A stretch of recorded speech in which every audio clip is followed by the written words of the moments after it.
Hello students. Last class में अपनी बातें चल रही थी प्रोटीन्स के बारे में, और प्रोटीन्स के अंदर हमने पढ़ा पेप्टाइड के बारे में। तो जिसकी प्राइमरी स्ट्रक्चर जो होती है, वो एमिनो एसिड की सीधी स्ट्रेट चेन होती है, और स्ट्रेट चेन है वो किससे जुड़ी हुई होती है? पेप्टाइड बॉन्ड से। इसके अलावा उसके अंदर दूसरी कोई चीजें नहीं होती, यानी कि सीधी एमिनो एसिड की एक श्रृंखला है जो आपस में पेप्टाइड बॉन्ड के द्वारा जुड़ी हुई है। उसको आप क्या बोल दोगे कि प्रोटीन की वो प्राइमरी स्ट्रक्चर है। सीधी चेन को आप क्या बोल दोगे? Primary structure. अब देखिए, प्राइमरी स्ट्रक्चर से प्रोटीन के अंदर सेकेंडरी स्ट्रक्चर बनती है, सेकेंडरी स्ट्रक्चर से बाद में टर्सरी स्ट्रक्चर बनती है, और टर्सरी स्ट्रक्चर के अंदर मोस्ट ऑफ प्रोटीन जो है वो फंक्शनल फॉर्म में आ जाती हैं, यानी कि वो अपना काम करना शुरू कर देती हैं। कुछ प्रोटीन्स ऐसी होती हैं जो क्वार्टनरी स्ट्रक्चर के अंदर काम करना शुरू करती हैं। तो मोस्ट ऑफ बायोलॉजिकल सिस्टम के अंदर जो प्रोटीन्स होती हैं अपनी टर्सरी स्ट्रक्चर के अंदर फंक्शनल फॉर्म में आ जाते हैं, और उन टर्सरी स्ट्रक्चर को अपन क्या बोलते हैं? 3D structure. यानी कि वो उनकी क्या होती है? 3 डायमेंशनल स्ट्रक्चर होती है, जिसके अंदर वो फंक्शनल फॉर्म में रहती है। यानी इस स्ट्रक्चर के अंदर फंक्शनल फॉर्म उसकी आ जाएगी। तो अब देखिए, प्राइमरी स्ट्रक्चर का तो सीधा सा कॉन्सेप्ट है। प्राइमरी स्ट्रक्चर का सीधा सा कॉन्सेप्ट क्या है कि एमिनो एसिड की सीधी श्रृंखला जो आपस में पेप्टाइड बॉन्ड से जुड़ी हुई होती है, उसको आप क्या बोल दोगे? Primary structure. किसी प्रोटीन की प्राइमरी स्ट्रक्चर। तो ये बात होगी प्राइमरी स्ट्रक्चर की। अब देखिए, पेप्टाइड बॉन्ड हमने पढ़ा, और पेप्टाइड बॉन्ड के अंदर आप काफी सारे एमिनो एसिड्स को सीधे जोड़ते हो, जैसे डाइपेप्टाइड के बारे में पढ़ा, ट्राइपेप्टाइड के बारे में पढ़ा, काफी पेप्टाइड्स देख दो एग्जांपल भी हमने देखे थे, एमिनो एसिड्स की सिग्नलिंग भी और सीक्वेंस भी हमने देखी थी। तो प्राइमरी स्ट्रक्चर तो सीधी सी बात है, पेप्टाइड बॉन्ड जिस चेन के अंदर प्रेजेंट है उसे हम क्या बोल देंगे? Primary structure. अब प्राइमरी स्ट्रक्चर के बाद में आती है सेकेंडरी स्ट्रक्चर।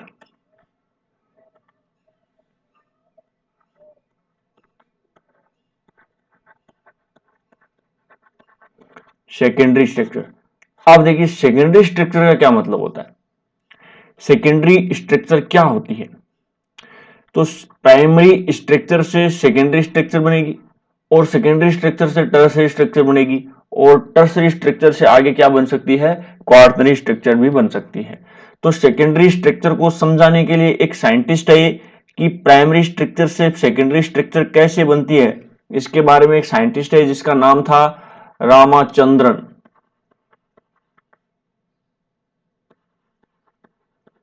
रामाचंद्रन नाम के साइंटिस्ट थे, हालांकि GN रामाचंद्रन थे। तो रामाचंद्रन नाम के साइंटिस्ट थे, इन्होंने एक प्लॉट दिया जिसको अपन बोलते हैं रामाचंद्रन प्लॉट, और वो बहुत ही ज्यादा इंपॉर्टेंट प्लॉट है।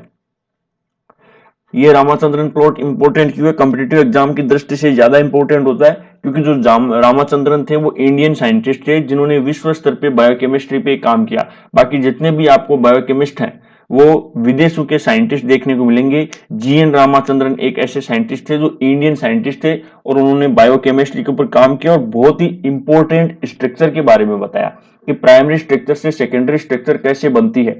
ये एक बायोकेमिस्ट्री का इनिशिएशन पॉइंट है, तो इंपॉर्टेंट चीज है। और इन्होंने अपना योगदान, इंपॉर्टेंट योगदान दिया, और इंपॉर्टेंट योगदान दिया जिसकी वजह से इनके सम्मान में हमेशा आपको क्वेश्चन देखने को मिलता है रामाचंद्रन प्लॉट के ऊपर। तो रामाचंद्रन प्लॉट क्या होता है, रामाचंद्रन प्लॉट कैसे बनता है, उन सब के बारे में अगर अपन बात करें तो रामाचंद्रन प्लॉट के अंदर रामाचंद्रन प्लॉट वो होता है कि जिसकी प्राइमरी स्ट्रक्चर को देख करके आप ये बता सको कि वो कौन सी सेकेंडरी स्ट्रक्चर के अंदर कन्वर्ट होगी। रामाचंद्रन प्लॉट का क्या यूटिलाइजेशन है? रामाचंद्रन प्लॉट उस प्लॉट को कहते हैं जिस प्लॉट के ऊपर आप प्राइमरी स्ट्रक्चर को देख के ये आइडेंटिफाई कर सको कि वो कौन सी सेकेंडरी स्ट्रक्चर के अंदर कन्वर्ट होगी। इस प्रकार के प्लॉट को रामाचंद्रन प्लॉट कहते हैं। तो देखिए, सेकेंडरी स्ट्रक्चर का मेन इंपॉर्टेंट काम क्या है? सेकेंडरी स्ट्रक्चर कैसे बनती है? सेकेंडरी स्ट्रक्चर बनती है फाई एंड साई के रोटेशन के बेसिस पर। जितना ज्यादा रोटेशन हो पाएगा सेकेंडरी स्ट्रक्चर उतनी ही स्ट्रॉन्ग बन पाएगी। यानी कि सेकेंडरी स्ट्रक्चर किस पे बनेगी? फाई एंड साई बॉन्ड के रोटेशन पर, फाई एंड साई बॉन्ड के रोटेशन के बेसिस पर सेकेंडरी स्ट्रक्चर बन पाएगी, इस सेकेंडरी स्ट्रक्चर का फॉर्मेशन हो पाएगा। तो फाई एंड साई का रोटेशन कैसे होगा? सिंगल बॉन्ड की प्रेजेंस में। रोटेशन हमेशा सिंगल बॉन्ड की प्रेजेंस में होता है। प्रेजेंस, सिंगल बॉन्ड की प्रेजेंस में फाई एंड साई के अंदर रोटेशन पॉसिबल है, डबल बॉन्ड के अंदर रोटेशन पॉसिबल नहीं है। तो रोटेशन होने के लिए, यानी कि प्राइमरी से सेकेंडरी स्ट्रक्चर के अंदर कन्वर्ट होने के लिए सबसे पहली शर्त क्या है कि बॉन्ड के अंदर होना चाहिए सिंगल बॉन्ड, जिससे कि रोटेशन पॉसिबल हो सके। दूसरी शर्त क्या है? आर चेन की साइज होनी चाहिए स्मॉल। आर चेन की साइज क्या होनी चाहिए? स्मॉल होनी चाहिए। जितनी ज्यादा बड़ी आर चेन होगी, वो कार्बन का बॉन्ड उतनी ही मुश्किल से घूम पाएगा। आपको किसी चीज को रोटेट करवाना है, किसी चीज को घुमाना है, तो अगर उसके पास में कोई बड़ी चीज जुड़ी हुई है तो आपको उसको रोटेट करवाने में मुश्किल होगी, परेशानी होगी। और अगर उसके साथ में कोई छोटी चीज जुड़ी हुई है तो उसको आप रोटेट करवाने में आसानी होगी, उसको आप आसानी से रोटेट करवा सकते हो। तो रामाचंद्रन प्लॉट की शर्तें थी कि फाई एंड साई के रोटेशन के बेस पर डिपेंड करेगा कि वो कौन सी सेकेंडरी स्ट्रक्चर के अंदर कन्वर्ट होगी। और फाई एंड साई का रोटेशन किस पे डिपेंड करता है कि प्रोटीन के अंदर या पेप्टाइड के अंदर ओनली सिंगल बॉन्ड होना चाहिए और आर चेन की साइज स्मॉल होनी चाहिए। सिंगल बॉन्ड होगा और जिस एमिनो एसिड की आर चेन की साइज जितनी कम स्मॉल होगी या जितनी ज्यादा स्मॉल होगी, यानी कि जितनी ज्यादा छोटी होगी, उसका रोटेशन उतना ही ज्यादा होगा। मैंने आपको बताया था कि ग्लाइसिन की आर चेन की साइज सबसे छोटी होती है, उसकी आर चेन पर सिर्फ और सिर्फ एक हाइड्रोजन जुड़ा हुआ होता है। और वहां पे मैंने आपको एक स्टेटमेंट लिखवाया था कि यह रामाचंद्रन प्लॉट पर सबसे ज्यादा एरिया ऑक्यूपाई करता है। ये सबसे ज्यादा एक एरिया ऑक्यूपाई क्यों करता है? क्योंकि उसकी आर चेन बहुत छोटी थी, और आर चेन बहुत छोटी थी जिसकी वजह से फाई एंड साई बॉन्ड के रोटेशन होने में उसको कोई भी तकलीफ नहीं होती थी। और कोई भी तकलीफ नहीं होती थी तो वो पूरा पूरा रोटेशन कर सकता है। और पूरा पूरा रोटेशन कर सकता है तो इसका मतलब किसी भी टाइप की सेकेंडरी स्ट्रक्चर के अंदर पार्टिसिपेट कर सकता है। और जितना ज्यादा एरिया ऑक्यूपाई करेगा, जितना ज्यादा रोटेशन करेगा रामाचंद्रन प्लॉट के ऊपर, उसको उतनी ही ज्यादा जगह मिलेगी। ठीक है, ये बात होगी। अब देखिए अपन बात करते हैं फाई एंड साई के रोटेशन की बात करते हैं। एक एमिनो एसिड की स्ट्रक्चर बना लेते हैं।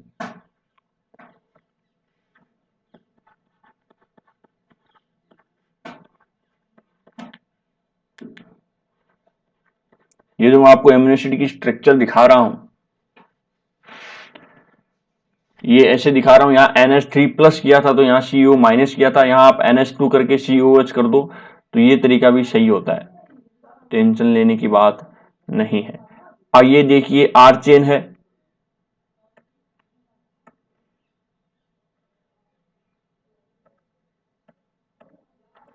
ये हमने बताया फाई बॉन्ड, ये हमने बताया साई बॉन्ड। अब इस फाई एंड साई का रोटेशन होना है, इन बॉन्ड का रोटेशन होना है, यानी इस कार्बन के साथ में इसका अल्फा कार्बन के साथ में इसका रोटेशन होना है।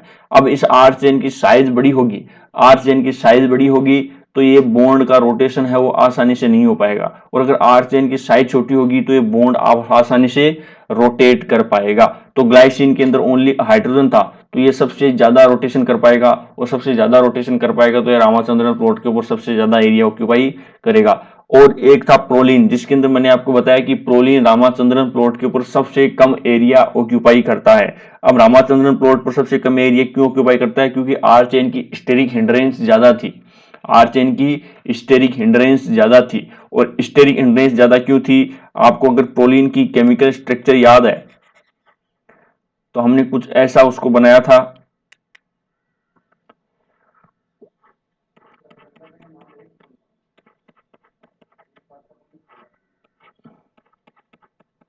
ये देखिए, तो क्या उसके अंदर फाई बॉन्ड के अंदर रोटेशन होना पॉसिबल है? फाई बॉन्ड के अंदर तो रोटेशन ही नहीं हो पाएगा, रोटेशन ओनली किस में होगा? साई बॉन्ड पे। यानी कि एक बॉन्ड के अंदर तो रोटेशन ही नहीं हो रहा है, और अगर रोटेशन ही बिल्कुल ही नहीं हो रहा है तो उसका मतलब क्या हो गया कि रामाचंद्रन प्लॉट के ऊपर एरिया ज्यादा ऑक्यूपाई करने का तो कोई मतलब ही नहीं निकलता। क्योंकि रामाचंद्रन प्लॉट तो ये बोलता है कि आर चेन जितनी छोटी है और जितना ज्यादा रोटेशन हो पा रहा है वो ज्यादा एरिया ऑक्यूपाई करेगा, सेकेंडरी स्ट्रक्चर के अंदर वो एमिनो एसिड ज्यादा पार्टिसिपेट करेगा। लेकिन प्रोलीन के अंदर आप देख रहे हो कि 5 बॉन्ड के अंदर तो रोटेशन हो ही नहीं पाएगा, स्टेरिक हिंड्रेंस बहुत ही ज्यादा है, और साई बॉन्ड अकेला रोटेट करेगा। अब अकेला रोटेशन करके कितना सेकेंडरी स्ट्रक्चर के अंदर पार्टिसिपेट कर पाएगा। इसीलिए मैंने आपको बताया कि 5 बॉन्ड एंड साई बॉन्ड, आर चेन जितनी छोटी होगी रोटेशन उतना ज्यादा होगा, आर चेन जितनी ज्यादा बड़ी होगी रोटेशन उतना ज्यादा बड़ा होगा।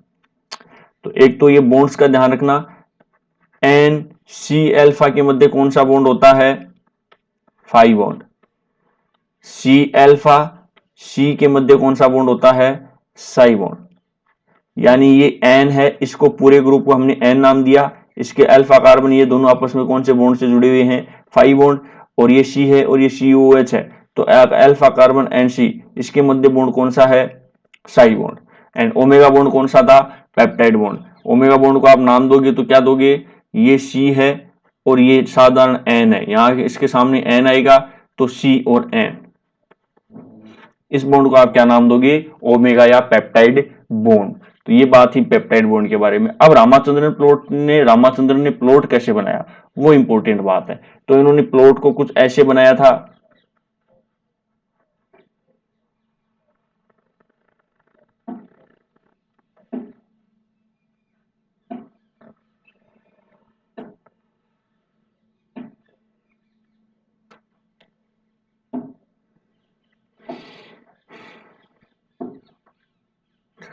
मे भी दिखाई दे रहा होगा,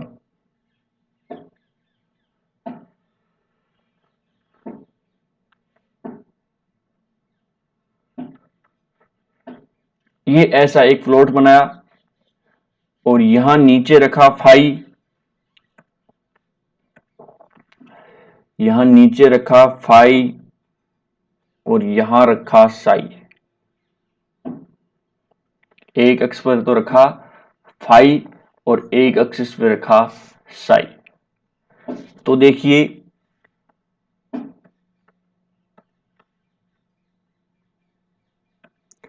यहां फाई की वैल्यू होती है 0। आप अगर इधर की साइड जाओगे तो जाओगे माइनस की साइड, यहां -180 होती है, और इधर की साइड जाओगे तो वहां प्लस है, यहां +180 होती है। यहां साई की वैल्यू होती है 0, या आप इधर की साइड में जाओगे तो यहां -180 होती है, और आप इधर की साइड जाओगे तो यहां पर +180 होता है। तो ये है था फाई एंड साई का रोटेशन कितना हो पा रहा है। एक ग्राफ बना रहे हैं, उस ग्राफ के अंदर आप देख रहे हो कि फाई एंड साई का रोटेशन कितना हो पा रहा है, नेगेटिव की तरफ हो रहा है या पॉजिटिव की तरफ हो रहा है। अब इस एरिया को आप क्या बोल दोगे,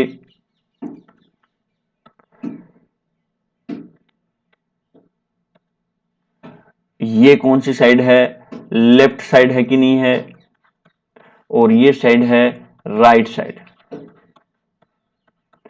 ये साइड लेफ्ट साइड है और ये साइड राइट साइड है।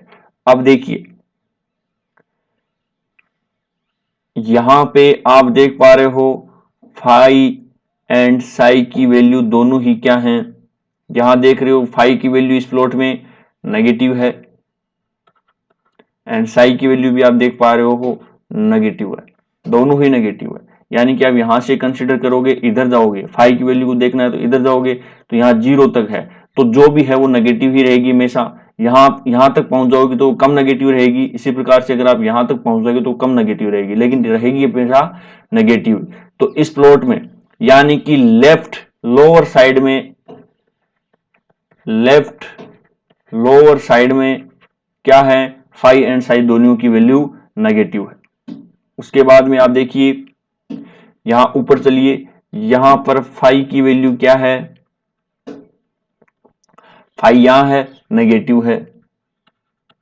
अब आप यहां से देखिए साई की वैल्यू क्या है, तो अब की बार साई की वैल्यू ऊपर की तरफ आ रहे हैं, तो ये है पॉजिटिव। ये कौन सी साइड है, left upper side, left upper side है। फिर आप यहां आइए, यहां पे आप देख रहे हैं, यहां पे आप क्या देख रहे हैं, फाई की वैल्यू आप नीचे की तरफ देखिए, यहां से फाई की वैल्यू पॉजिटिव है, फिर आप साई देखिए, यहां से आप देखिए साई की वैल्यू भी क्या है, पॉजिटिव है, साई की वैल्यू पॉजिटिव है। उसके बाद में आप देखिए इस एक प्लॉट में बचा है, ये कौन सा है, राइट अपर साइड। फिर यहां इस प्लॉट के अंदर देखिए, सबसे पहले आपको डिनोट करना है फाई को, तो फाई की वैल्यू आप देखिए पॉजिटिव दिखाई दे रही है आपको, एंड साई की वैल्यू आप देखिए नेगेटिव दिखाई दे रही है। तो ये कौन सी है, राइट लोअर साइड। अब इंपॉर्टेंट बात क्या है कि यहां इस एरिया में आएगी राइट हैंडेड अल्फा हेलिक्स, जो कि मोस्टली बायोलॉजिकल सिस्टम में प्रेजेंट होती है। मोस्टली पेप्टाइड के अंदर सेकेंडरी स्ट्रक्चर में सबसे ज्यादा कौन सी हेलिक्स होती है, राइट हैंडेड अल्फा हेलिक्स। और इसके जस्ट अपोजिट आप देखोगे, इसके जस्ट अपोजिट आप क्या देख पा रहे हो, लेफ्ट हैंडेड अल्फा हेलिक्स। यहां पर क्या है, लेफ्ट हैंडेड अल्फा हेलिक्स, इस राइट अपर साइड वाले में। ये किस साइड में है, राइट अपर साइड वाले में। तो left handed alpha helix biological system में या तो होती नहीं है या बहुत कम होती है। तो उसका मतलब बायोलॉजिकल सिस्टम के अंदर आपको अल्फा हेलिक्स बनानी है, तो कौन सी अल्फा हेलिक्स बनानी है, राइट हैंडेड अल्फा हेलिक्स। और राइट हैंडेड अल्फा हेलिक्स बनानी है तो इसका मतलब उनका रोटेशन कैसे होना चाहिए, दोनों ही नेगेटिव में होना चाहिए। वो बड़ी फेवरेबल चीज है हमारे लिए, यानी कि फाई की वैल्यू भी नेगेटिव होनी चाहिए और साई की वैल्यू भी नेगेटिव होनी चाहिए। सबसे पहले प्रायिकता आप किसको देंगे कि फाई की वैल्यू नेगेटिव है और साई की वैल्यू भी नेगेटिव है। सबसे पहली प्रायिकता तो अपन देंगे इनको। लेकिन अगर ये चीज पॉसिबल नहीं हो पाती है, ये रोटेशन अगर अपने को नहीं मिल पाता है, तो फिर अपने पास में एक ऑप्शन और है, और वो ऑप्शन ये है कि फाई की वैल्यू तो रहे नेगेटिव, रहे ही रहे, और साई की वैल्यू अगर आप चाहो तो आप पॉजिटिव रख सकते हो। यानी कि वो एमिनो एसिड्स भी फेवर किए जा सकते हैं जो साई की वैल्यू पॉजिटिव है लेकिन फाई की वैल्यू नेगेटिव होनी चाहिए, या फिर बायोलॉजिकल सिस्टम में ये पॉसिबिलिटी होती है। पहली प्रायिकता तो किसको दी जाएगी कि दोनों की वैल्यू नेगेटिव हो, और उसके बाद में दी जाएगी फाई की वैल्यू नेगेटिव है और साई की वैल्यू पॉजिटिव है। अब ये जो कंडीशंस होती है ये कहां दिखाई दे रही है आपको, यहां पर लेफ्ट अपर साइड में आपको दिखाई दे रही है। तो इससे तो बन रही थी राइट हैंडेड अल्फा हेलिक्स, और इससे बनती है बीटा शीट। इससे क्या बनती है, बीटा शीट। अब बीटा शीट भी होती है पैरेलल बीटा शीट और anti parallel beta sheet. Beta sheet भी कितने टाइप की होती हैं, पैरेलल बीटा शीट और एंटी पैरेलल बीटा शीट। तो ग्लाइसिन की आर चेन की साइज सबसे छोटी होती है, और ग्लाइसिन की आर चेन की साइज सबसे छोटी होती है, तो वो काफी बड़े एरिया तक, यानी इन सब एरिया के अंदर रोटेशन कर सकता है। जितने भी फ्लोट हैं उन सब फ्लोट के अंदर ग्लाइसिन रोटेशन कर सकता है यहां तक। तो इसका मतलब इसमें रोटेशन कम करता है, क्योंकि बायोलॉजिकल सिस्टम में आपको कभी भी ऐसा नहीं देखने को मिलेगा कि फाई की वैल्यू तो है पॉजिटिव और साई की वैल्यू नेगेटिव है, बिल्कुल भी पॉसिबिलिटी नहीं है। तो ये कंडीशन किन के लिए है, D form of L form of amino acid. ये किसके लिए है, L form of amino acid.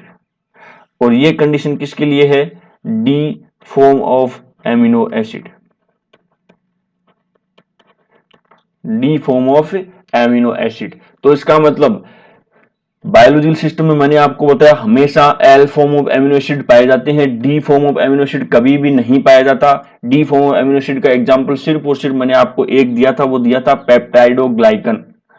Peptidoglycan जो कि पॉलीमर से बना हुआ था, N acetyl glucosamine and N acetyl muramic acid, यानी NAM and NAG, NAM and NAG, N acetyl muramic acid and N acetyl glucose amine के पॉलीमर से peptidoglycan बनी थी, और उन पेप्टाइड को आपस में जोड़ने का काम, यानी उस शुगर की चेन को आपस में जोड़ने का काम कुछ पेप्टाइड्स ने किया था। वो पेप्टाइड किस एमिनो एसिड से, किस फॉर्म में बने हुए थे?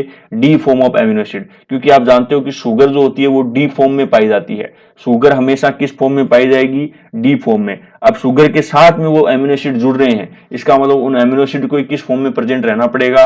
डी फॉर्म में। इसके अलावा बायोलॉजिकल सिस्टम में आपको कहीं भी एग्जांपल दिखाई नहीं देगा कि किसी के अंदर D form of amino acid पाए जाते हैं, सिर्फ और सिर्फ पेप्टिडोग्लाइकन के अंदर पाए जाते हैं, इसके अलावा कहीं पर भी नहीं पाए जाते। हमेशा एमिनो एसिड किस फॉर्म में पाए जाएंगे? L form of amino acid. और L form of amino acid किस में होंगे? Right handed alpha helix. और राइट हैंडेड अल्फा हेलिक्स के रामाचंद्रन प्लॉट के ऊपर क्या पोजीशन है? Left lower side. तो इस प्रकार से रामाचंद्रन प्लॉट से आपको सारी इंफॉर्मेशन मिल गई कि अल्फा हेलिक्स कहां है, राइट हैंडेड अल्फा हेलिक्स कहां है, लेफ्ट हैंडेड अल्फा हेलिक्स कहां है, L form of amino acid कहां है, D form of amino acids कहां है, आर चेन की बड़ी है छोटी है, यानी जो ज्यादा एरिया ऑक्यूपाई कर रहा है उसकी आर चेन छोटी है, जो एरिया कम ऑक्यूपाई कर रहा है उसकी आर चेन बड़ी है। रामाचंद्रन प्लॉट के ऊपर किसी को जगह मिल रही है तो इसका मतलब उसके अंदर सिंगल बॉन्ड है, और अगर किसी को जगह नहीं मिल रही तो उसका मतलब उसके अंदर डबल बॉन्ड है। तो रामाचंद्रन प्लॉट से आपने सारी की सारी इंफॉर्मेशन निकाल के ले आए, यानी कि दिखने में तो वो छोटी सी चीज है, लेकिन रामाचंद्रन प्लॉट से इंफॉर्मेशन आपको बहुत सारी इंफॉर्मेशन मिल गई। तो इस प्रकार से रामाचंद्रन प्लॉट इंपॉर्टेंट हो गया अपने लिए। अब रामाचंद्रन प्लॉट के बेसिस पे अपन कंप्लीट सेकेंडरी स्ट्रक्चर की स्टडी कर सकते हैं, अल्फा हेलिक्स के बारे में स्टडी कर सकते हैं, बीटा शीट के बारे में स्टडी कर सकते हैं, फिर कुछ पाई हेलिक्स होती है उसके बारे में भी स्टडी कर सकते हैं, क्योंकि रामाचंद्रन प्लॉट जो होता है वो फाई एंड साई के रोटेशन को बताता है, और अगर अपने को रोटेशन पता चल गया, अगर अपने को ओरिएंटेशन पता चल गया तो अपन सब कुछ कर सकते हैं। और देखिए ये रोटेशन की जो बात होती है वो शायद आपको चीजें समझ में आ रही होंगी, लेकिन ये प्रैक्टिकल करने की चीजें हैं। जो रोटेशन होता है वो स्पेक्ट्रोस्कोपी के अंदर जब आप प्रैक्टिकल करते हो ना तो वहां पर आपको चीजें आसानी से समझ में आती हैं। प्रैक्टिकल करवाना अपने लिए थोड़ी सी आसानी नहीं है, ये जो बड़ी बड़ी यूनिवर्सिटीज होती हैं वहां पर ऐसा काम हो पाता है। तो थ्योरेटिकली जो चीज मैं रामाचंद्रन प्लॉट पे आपको समझा पाया हूँ, होपफुली आप समझ पाए होंगे। इसको वीडियो को थोड़ा सा रिपीट कर लेना, थोड़ा सा और देख लेना, ठीक है, क्योंकि ये इंडियन साइंटिस्ट हैं और इंडियन साइंटिस्ट के सम्मान में अपने को भी इन चीज के बारे में थोड़ा सा जानकारी रखनी चाहिए। और वैसे एग्जाम की दृष्टि से भी अपने लिए इंपॉर्टेंट है तो वैसे भी अपने को जानकारी रखनी चाहिए। तो रामाचंद्रन प्लॉट के बारे में ये चीजें आपको देनी है। शुरुआत में ये बताना है कि रामाचंद्रन प्लॉट की हेल्प से आप क्या कर सकते हो, प्राइमरी स्ट्रक्चर को देख के ये बता सकते हो कि वो कौन सी सेकेंडरी स्ट्रक्चर के अंदर कन्वर्ट होगा। प्राइमरी स्ट्रक्चर को देख के कैसे बता सकते हो? क्योंकि प्राइमरी स्ट्रक्चर के अंदर आपको आर चेन की साइज दिख रही है, आपको फाई एंड साई बॉन्ड दिख रहे हैं, डबल बॉन्ड है, सिंगल बॉन्ड है, सारी चीजें आपको दिखाई दे रही हैं। फिर अगर आप उनको रामाचंद्रन प्लॉट से स्पेक्ट्रोस्कोपी करोगे तो पूरा पूरा रामाचंद्रन प्लॉट बन के आएगा कि उसका फाई का रोटेशन कितना और साई का रोटेशन कितना है। और अगर आपको फाई एंड साई का रोटेशन पता चल गया तो फिर आप सारी सारी चीजें बता सकते हो, क्योंकि रामाचंद्रन प्लॉट ने सारी डिटेल बता दी। जैसे कि मान लो मैं आपको फाई एंड साई के एक नेगेटिव वैल्यू दे रहा हूं, -50 एंड -60 वैल्यू दे रहा हूं, तो आप आराम से बता सकते हो कि राइट हैंडेड अल्फा हेलिक्स बनाएगा, वो lower surface, left lower surface में प्रेजेंट है, वहां पर L form of amino acid present होंगे, ठीक है, और L form of amino acid present होगी, सबसे ज्यादा रोटेशन होगा, सबसे ज्यादा रोटेशन होगा तो आप उसके अंदर ये बता सकते हो कि उसकी साइज बहुत, आर चेन की साइज स्मॉल साइज है। तो एक सिर्फ और सिर्फ मैंने आपको इतनी सी जानकारी दी कि फाई एंड साई दोनों की वैल्यू नेगेटिव है, उससे आपने बहुत सारी इंफॉर्मेशन निकाल के मेरे को दे दी कि सही इसकी ये इंफॉर्मेशन है। तो इस प्रकार से रामाचंद्रन प्लॉट इंपॉर्टेंट होता है। अब देखिए हमने बात की सेकेंडरी स्ट्रक्चर के अंदर अल्फा हेलिक्स की, तो अल्फा हेलिक्स भी इंपॉर्टेंट है। सेकेंडरी स्ट्रक्चर को बनाने में सबसे ज्यादा रोल किसका होता है? अल्फा हेलिक्स का। तो अल्फा हेलिक्स क्या होती है? जो प्राइमरी स्ट्रक्चर थोड़ी सी सीधी होती है, तो अल्फा हेलिक्स जो होती है वो इस प्रकार से थोड़ी सी मुड़ जाती है। अल्फा हेलिक्स क्या करेगी? इस प्रकार से थोड़ी सी मुड़ जाएगी, और इसके अंदर फाई एंड साई दोनों की वैल्यू क्या होती है? नेगेटिव, क्योंकि अपन बात किसकी करेंगे? राइट हैंडेड अल्फा हेलिक्स की। अपन बात किसकी कर रहे हैं? राइट हैंडेड अल्फा हेलिक्स, क्योंकि यही बायोलॉजिकल सिस्टम में प्रेजेंट होती है। राइट हैंडेड अल्फा हेलिक्स ही तो बायोलॉजिकल सिस्टम में प्रेजेंट होती है, तो अपन इसी की बात करेंगे जो कि बायोलॉजिकल सिस्टम के अंदर प्रेजेंट है। तो इसका मतलब राइट हैंडेड अल्फा हेलिक्स की फाई एंड साई की वैल्यू क्या होती है, नेगेटिव होती है। उसके बाद में आप देखिए कि होती कितनी एक्चुअल में, फाई की वैल्यू तो होती है -60 डिग्री के लगभग, और साई की वैल्यू होती है -45 डिग्री के लगभग। फाई की वैल्यू क्या है, -60 के लगभग और -45 के लगभग। अब देखिए सेकेंडरी स्ट्रक्चर या अल्फा हेलिक्स स्टेबलाइज्ड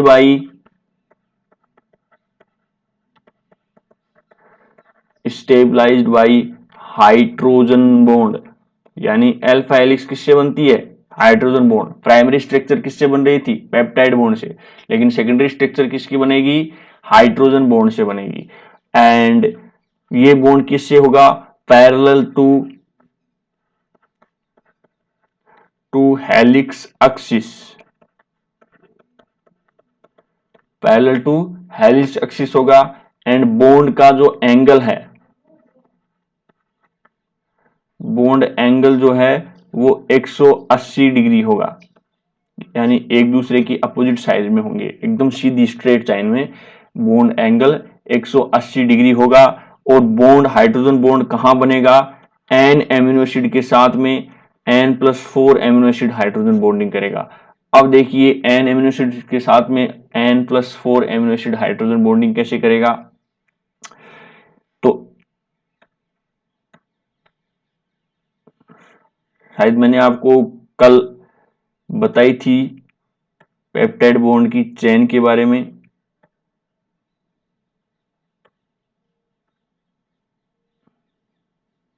ऐसा है, हाँ ऐसा बॉन्ड मैंने आपको बताया था। तो हाइड्रोजन बॉन्डिंग किसके मध्य बनेगी, एंड एच के मध्य। यहां पर ये एन है और यहां पर ये हाइड्रोजन है। उसके बाद में सेकेंड एमिनो एसिड आएगा, इसका एच नीचे दिखेगा आपको, जैसे कि मान लो ये बता रहा हूं मैं COO, तो यहां से हटा के ये हटेगा नहीं, परमानेंट ब्लॉक है। यहाँ C डबल बॉन्ड ओ रहेगा और यहाँ पे ऐसे रहेगा, और उसके पास में क्या आएगा, N। अब ये दूसरा क्या आ गया है, H, ये दूसरा क्या आ गया है, H आ गया। और यहां से C अल्फा होगा कोई, और C अल्फा के बाद में फिर से क्या होगा, C डबल बॉन्ड O होगा, इस प्रकार से। तो इस ये पहला एमिनो एसिड है, इसको क्या बोलेंगे, N। And in second amino acid को क्या बोलेंगे, N+1। इस तीसरे एमिनो एसिड को क्या बोलेंगे, N+3। इस प्रकार से जो चौथा एमिनो एसिड आएगा उसको क्या बोलेंगे, N+4। तो इसका जो हाइड्रोजन है, इस एमिनो एसिड का जो हाइड्रोजन है वो आपस में किसके साथ में बॉन्डिंग करेगा, जो N+4 का ऑक्सीजन है उसके साथ में बॉन्डिंग कर लेगा, यानी कि इसके साथ में क्या कर लेगा, बॉन्डिंग कर लेगा। तो इसके साथ में बॉन्डिंग करने की वजह से N एमिनो एसिड है वो N+4 के साथ में हाइड्रोजन बॉन्डिंग कर रहा है, और N+4 के साथ में हाइड्रोजन बॉन्डिंग कर रहा है, इसका मतलब क्या हुआ, N+4 के साथ में हाइड्रोजन बॉन्डिंग कर रहा है। तो ये स्ट्रक्चर जो है वो घूम के ऐसी स्ट्रक्चर, सीधी स्ट्रक्चर थी। अब यहां पर कोई N+1 एमिनो एसिड था, यहां पर कोई N एमिनो एसिड है, यहां पर मान लो N+1 एमिनो एसिड है, यहां पर मान लो N+2 एमिनो एसिड है, और यहां मान लो N+3 एमिनो एसिड है।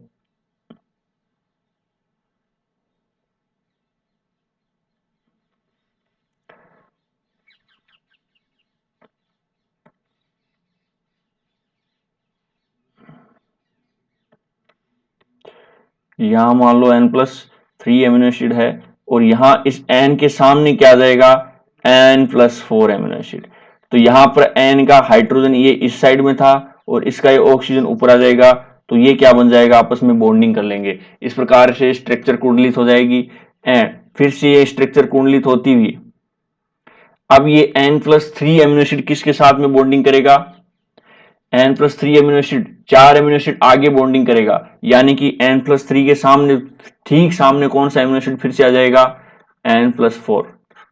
इसी प्रकार से N+1 एमिनो एसिड किसके साथ में बॉन्डिंग करेगा, यहां N+4 था तो यहां N+5 है, तो ये N+1 किसके साथ में बॉन्डिंग करेगा, N+5, यानी यहां पर भी हाइड्रोजन बॉन्डिंग दिखाई देगी। N+2 एमिनो एसिड किसके साथ में बॉन्डिंग करेगा, N+6 के साथ में, यहां पर N+6 के साथ में।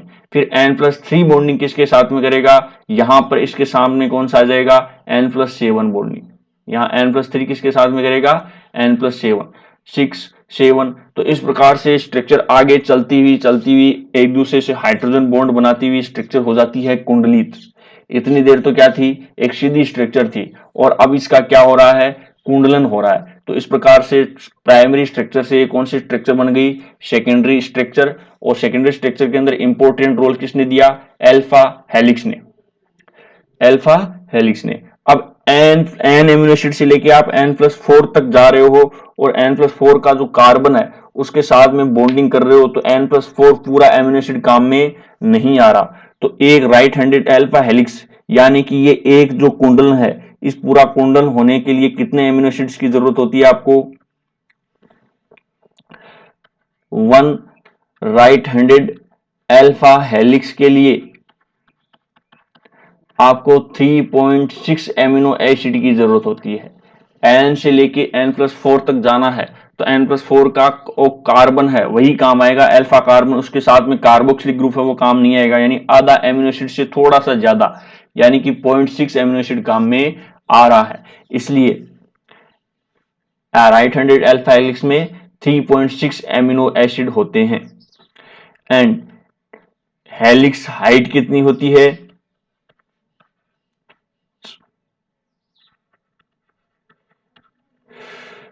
हेलिक्स हाइट होती है 5.4 angstrom. And distance between two amino acid, यानी कि दो एमिनो एसिड के मध्य दूरी कितनी होती है,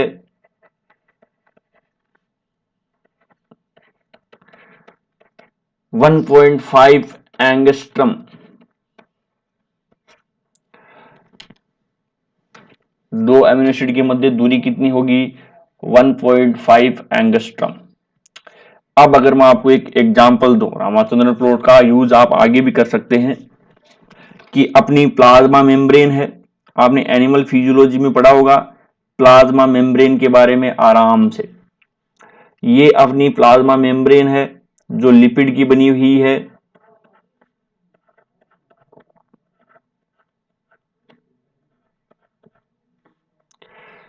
इस प्रकार से प्लाज्मा मेम्ब्रेन लिपिड की बनी हुई है, सॉरी नीचे हो गए।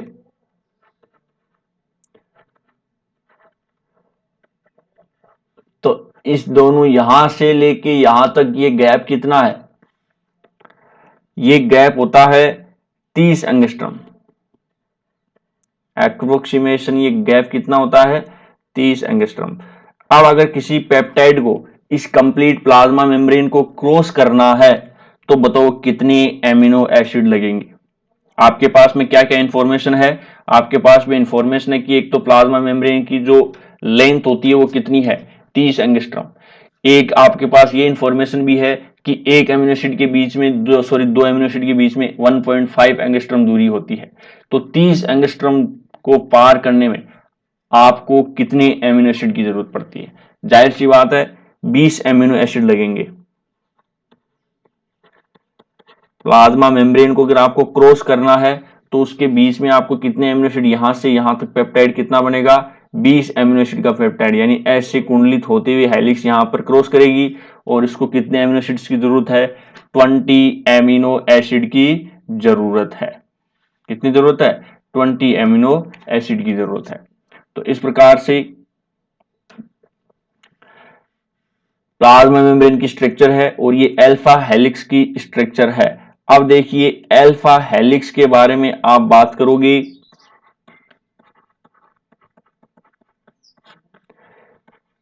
इसको बोलते हैं 3.6 की पावर 13 हेलिक्स।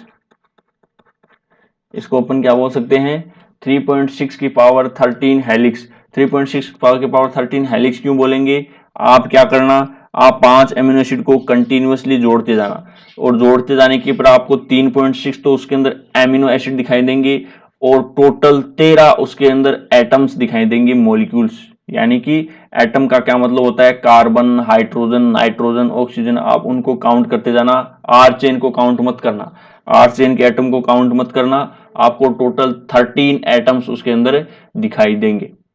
इसलिए अल्फा हेलिक्स का दूसरा नाम 3.6 की पावर 13 हेलिक्स होता है। अगर ये नाम भी आ जाए तो बिल्कुल भी आपको कंफ्यूजन नहीं होना। यानी कि 13 क्या है यहां पर? एटम हाइड्रोजन बॉन्डेड, यानी एक हाइड्रोजन बॉन्ड के मध्य जो टोटल 13 एटम है, आर सेपरेटेड बाई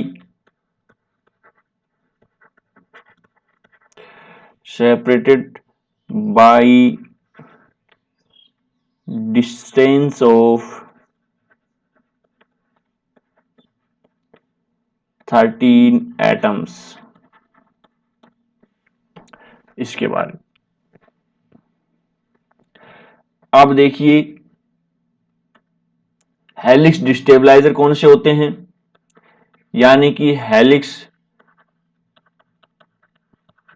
डिस्टर्ब कैसे होती है, हेलिक्स डिस्टर्ब किसकी वजह से हो सकती है? तो हेलिक्स डिस्टेबलाइजर कब होगी? जब सेम चार्ज के मॉलिक्यूल आएंगे। यानी कि यहां पर एक पॉजिटिव चार्ज का मॉलिक्यूल था और यहां पर फिर से पॉजिटिव चार्ज आ गया, तो एक दूसरे को रिपल्सन करेंगे, रिपल्सन करेंगे तो फिर हेलिक्स डिस्टर्ब होगी। तो इसका मतलब जैसे कि आर्जिनिन है और यहां पर दूसरा क्या आ गया? लाइसिन आ गया, तो एक दोनों पॉजिटिव पॉजिटिव चार्ज एक दूसरे को रिपल्सन करेंगे, तो इसकी वजह से हेलिक्स डिस्टेबलाइजर होगी। अगर कंटिन्यूअसली दोनों पॉजिटिव चार्ज आ गए, उसी प्रकार से दोनों अगर नेगेटिव चार्ज आ गए तो भी हेलिक्स डिस्टर्ब होगी। इसके ऊपर नेगेटिव चार्ज है तो इसकी वजह से भी हेलिक्स डिस्टर्ब होगी। ठीक है, तो एक अगर पॉजिटिव चार्ज आता है तो दूसरा क्या आ जाना चाहिए? नेगेटिव चार्ज, जिससे हेलिक्स जो है वो टाइट बन जाएगी। इसकी वजह से हेलिक्स क्या बन जाएगी? टाइट बन जाएगी। फिर अब अपन बात करेंगे बीटा शीट के बारे में। ये बातें थी अपनी अल्फा हेलिक्स, जो बहुत ही ज्यादा इंपॉर्टेंट है। आपको, मुझे पता है, वीडियो को थोड़ा सा रिपीट करके देखना पड़ेगा, क्योंकि रामाचंद्रन प्लॉट थोड़ा सा समझने में प्रॉब्लम होती है। अगर रामाचंद्रन प्लॉट समझ में आ गया तो कोई दिक्कत वाली बात ही नहीं है, पूरी प्रोटीन आपकी आसानी से समझ में आ जाएगी। तो रामाचंद्रन प्लॉट को आपको वीडियो को रिपीट करके देख लेना आराम से। फिर भी कोई चीज नहीं समझ में आई तो आप पूछ लेना, लेकिन ये इंपॉर्टेंट है, ध्यान रखना। और हमको रामाचंद्रन प्लॉट के बारे में जानकारी रखनी चाहिए, उनके सम्मान में जानकारी रखनी चाहिए, क्योंकि एक इंडियन साइंटिस्ट थे जो नोबेल प्राइज विजेता है। और एक ही साइंटिस्ट ऐसा है जो बायोकेमिस्ट्री के अंदर या लाइफ साइंस के अंदर इतना ज्यादा योगदान दे पाया है। बाकी लेमार्क, डार्विन, जितने भी बड़े बड़े नाम हैं, वो कोई भी इंडियन साइंटिस्ट नहीं थे। और यही क्या मतलब, अभी भी जो काम चल रहा है वो इंडियन साइंटिस्ट का कोई योगदान नहीं, योगदान तो उनका है, लेकिन वो विदेशों के अंदर चला जाते हैं, विदेशों की नागरिकता ले लेते हैं। जो इंडियन साइंटिस्ट है, इंडिया के अंदर रह करके इतना काम रामाचंद्रन के जितना काम नहीं कर पाया, तो इनके सम्मान में अपने को इनकी जानकारी रखनी चाहिए। तो आपको ये जानकारी जरूर रखनी है। तो देखिए, नेक्स्ट बात करते हैं अपन बीटा शीट के बारे में। बीटा शीट कहां बताया था मैंने? रामाचंद्रन प्लॉट पर, लेफ्ट अपर सरफेस पे, जहां पर फाई की वैल्यू तो नेगेटिव थी, लेकिन साई की वैल्यू क्या थी? पॉजिटिव। फाई की वैल्यू तो क्या है? नेगेटिव, और साई की वैल्यू पॉजिटिव। ये अल्फा हेलिक्स की बजाय कम पाई जाती है। कहां कहां पाई जा सकती है? ये पाई जा सकती है बीटा कीरेटीन के अंदर, यानी कि कीरेटीन प्रोटीन के अंदर भी पाई जा सकती है, या सिल्क फाइबर के अंदर पाई जाती है।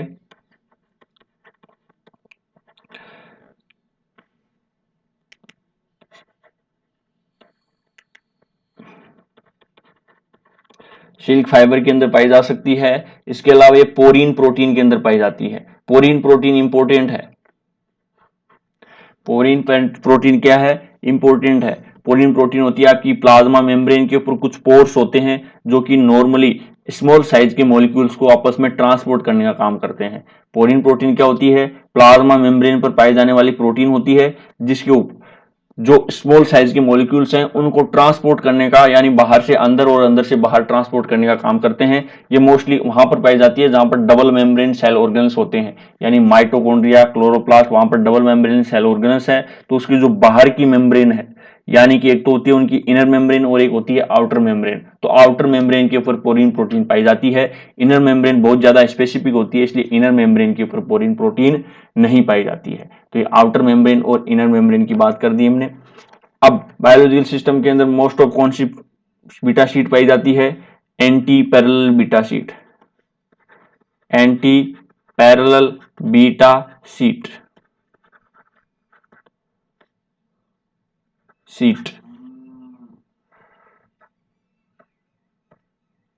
अब anti parallel beta sheet and parallel beta sheet का क्या मतलब हो गया? ये आपका ऐसे कुछ एमिनो एसिड है, ये ऐसे आपकी बीटा शीट पाई जाएगी। यहां पे मान लो सी है, यहां पर कोई आर चेन है, इधर भी कोई आर चेन है, इधर भी कोई आर चेन, इधर भी आर चेन, इधर भी आर, इधर भी आर। अब यहां पर कोई दूसरी प्रोटीन है, तो अगर एन से ही कोई पेप्टाइड शुरू हो रहा है तो वो पैरेलल है, और एन अगर इधर से शुरू हो रहा है तो वो एंटी पैरेलल है, और अगर एंटी पैरेलल है तो उसका आर इधर जाएगा, यानी आर कहां जाएगा?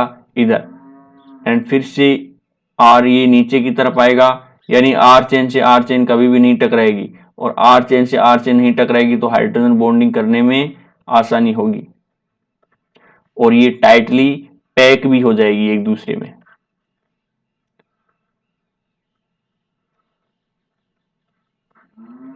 ये इधर एन था तो इधर क्या है? सी है, एन टर्मिनस से लेके सी टर्मिनस के ऊपर। तो ये एंटी पैरेलल बीटा शीट है, और अगर ये पैरेलल होती तो कैसी होती? ये एन, ये सी है, अब पैरेलल होती तो इसके जैसे ही होती, ये चीजें आपस में टकरा रही होती।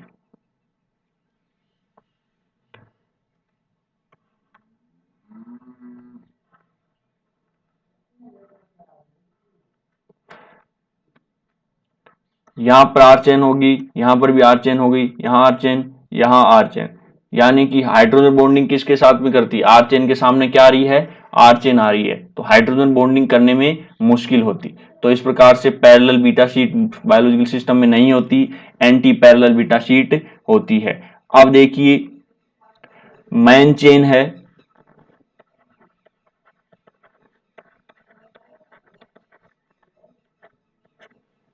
उसके मध्य हाइड्रोजन बॉन्डिंग कहां होती है? एनएच के मध्य, या फिर सी डबल बॉन्ड ओ के मध्य। ऐसा ही अल्फा हेलिक्स में हो रहा था और ऐसा ही यहां पर हो रहा है। तो आप देख रहे हो कि सेकेंडरी स्ट्रक्चर के अंदर आर चेन का रोल नहीं है, यानी हाइड्रोजन बॉन्डिंग जो है वो आर चेन के ऊपर नहीं हो रही है। आर चेन का सिर्फ डिपेंड कर रहा है रोटेशन, कि आर चेन का रोटेशन कितना हो पा रहा है, बस आर चेन सिर्फ रोटेशन पे मेंटेन कर रही है। लेकिन जो हाइड्रोजन बॉन्डिंग हो रही है उस हाइड्रोजन बॉन्डिंग के अंदर आर चेन का कोई भी रोल नहीं होता।